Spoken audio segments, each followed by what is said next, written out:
नमस्कार, आप देख रहे हैं सत्य हिंदी और मैं हूं आपके साथ कृति सिंह।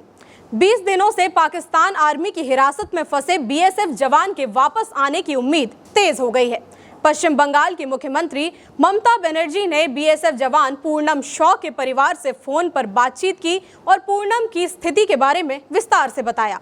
तृणमूल कांग्रेस के सांसद कल्याण बनर्जी ने भी केंद्र सरकार से इस मामले में तुरंत हस्तक्षेप करने की मांग की है।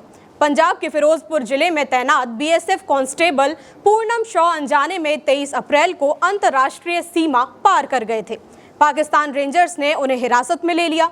ये घटना कश्मीर के पहलगाम में हुए आतंकी हमले के ठीक एक दिन बाद हुई। इस हमले ने भारत और पाकिस्तान के बीच तनाव को और भी ज्यादा बढ़ा दिया। पूनम, जो पश्चिम बंगाल के हुगली जिले से हैं, वे एक किसान गार्ड का हिस्सा थे जो सीमा पर खेती करने वाले भारतीय किसानों की सुरक्षा करते हैं। अधिकारियों का कहना है कि शॉ ड्यूटी के दौरान भारत पाकिस्तान के बीच की सीमा को समझ नहीं पाए और एक पेड़ के नीचे थोड़ा आराम करने के लिए रुक गए, और जब ध्यान दिया तो वे सीमा पार कर चुके थे और पाकिस्तानी सेना ने उन्हें हिरासत में ले लिया। लगभग 20 दिन गुजर चुके हैं। भारत पाकिस्तान के बीच हुए सीज फायर के बाद बीएसएफ जवान शॉ का परिवार उम्मीद के साथ सरकार की ओर देख रहा है कि अब शायद शॉ की वापसी जल्द हो पाएगी। पूनम की गर्भवती पत्नी रजनी इस मुश्किल समय में हिम्मत के साथ अपने पति की वापसी का इंतजार कर रही हैं। रविवार को पश्चिम बंगाल की मुख्यमंत्री ममता बनर्जी ने रजनी को फोन किया और पूनम की स्थिति के बारे में बातचीत की। ममता ने आश्वासन दिया कि बीएसएफ के अधिकारी उनकी रिहाई के लिए हर संभव प्रयास कर रहे हैं। रजनी ने कहा कि मैं हमारी मुख्यमंत्री के प्रति बहुत आभारी हूं। उन्होंने मुझे विस्तार से बात की और कहा कि बीएसएफ के शीर्ष अधिकारी मेरे पति की रिहाई के लिए सभी संभव प्रयास कर रहे हैं। मुझे पूरा विश्वास है कि मेरे पति जल्द ही हमारे पास वापस आ जाएंगे।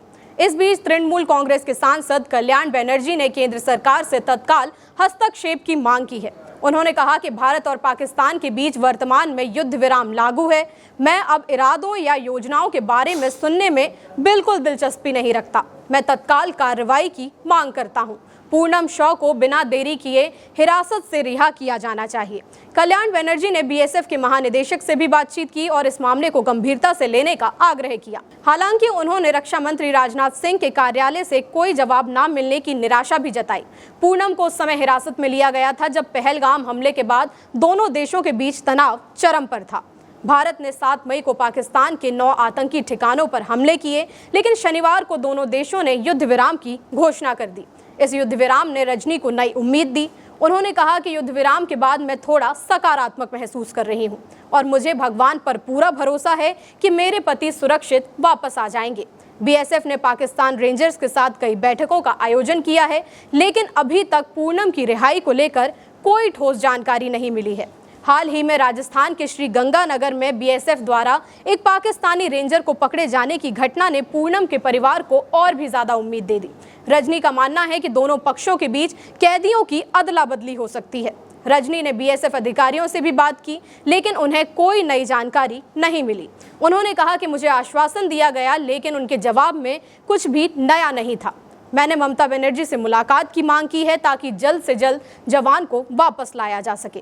सवाल तो ये है कि पाकिस्तान की तरफ से बाकायदा 2 तस्वीरें जारी करके बीएसएफ जवान के कैद में होने की पुष्टि की गई थी, जिसके बाद जवान को छुड़ाने के लिए कई फ्लैग मीटिंग भी हुई, लेकिन नतीजा कुछ भी नहीं निकला। अब तो भारत पाकिस्तान के बीच सीज फायर भी हो चुका है, तो क्या इस मामले में कोई बात नहीं हुई? अगर बात हुई तो कार्रवाई कब से की जाएगी? आखिर शॉ के परिवार को कितना और इंतजार करना होगा? आपकी जो भी राय हो इस मामले में हमें कमेंट करके जरूर बताइएगा। वीडियो अगर पसंद आया हो तो लाइक और शेयर करें, और अगर आप चैनल पर नए हैं तो सब्सक्राइब करें। फिलहाल के लिए इतना ही। देश दुनिया की बड़ी खबरों के लिए आप देखते रहिए सत्य हिंदी।